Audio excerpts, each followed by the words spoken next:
Alright guys, a quick one. Here, I'll detail how to set time and date on Windows 11. So if at the end of this you found this helpful and informative, please don't forget to like and then subscribe. Now the first one to do is go ahead and click on the start button. Locate and click on settings.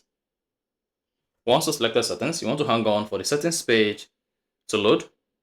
Once the settings load, locate and click on time and language. And then after that, click on date and time.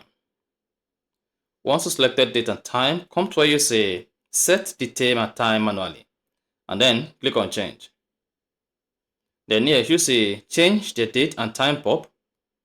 Then come here and set your date. Click on day, then select the day. So let's set this to 22. Then come here and set this to month. So the month is May and it's 2025. After that, click on check mark to save changes.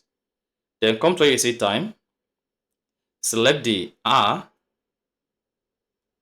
and then select the minute. After that, click on this check mark to save changes. Then once you save changes, go ahead and click on change from the screen.